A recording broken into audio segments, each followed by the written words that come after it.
தென் சென்னை தெற்கு மாவட்ட தலைவர் கே.வி. தாமு அவர்கள் அந்த மாவட்டத்தில் தான் நேற்று பொதுக்குழு நடந்தது. அப்போ பொதுக்குழு நடப்பதற்கு ஒரு 2 நாளுக்கு முன்பு அவருடைய கட்சி அலுவலகத்துல மேல வந்து ஒரு 50ல இருந்து ஒரு 60 அடிக்கு ஒரு பெரிய ராட்சச பலூன் பறக்க விட்டாரு. இந்த மாதிரி பொதுக்குழு நடக்குது, எல்லாரும் அனைவரும் வாருங்கள் அப்படின்ற ஒரு விளம்பரப்படுத்துறாங்க. அந்த பலூனை தயார் செய்து அதை காட்ட விடுறதுக்கு ரெடியா இருக்கின்ற பொழுது திராவிட மாடலுடைய சின்னவர் மன்னவர் இருக்கிறார்ல, அவர் அந்த வழியா வர்றாரு. சின்னவர் மன்னவர் தான் உங்களுக்கு தெரியாது. திரு உதயநிதி ஸ்டாலின் அவர்கள் அந்த வழியா வர்றாரு.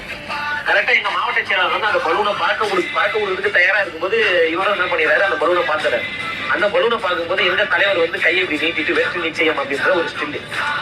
இது வந்து உதயநிதி ஸ்டாலின் வந்து ரொம்ப பிடிச்சிருச்சுப்பா, அந்த பலூன் ரொம்ப பிடிச்சிருச்சு, இல்ல எங்க தலைவரை ரொம்ப பிடிச்சிருச்சுன்னு தெரியல. அரை மணி நேரம் கூட அதிகம், ஒரு 20 நிமிஷத்துல உடனே ஒரு 10 பேர் கொண்ட போலீஸ் வராங்க.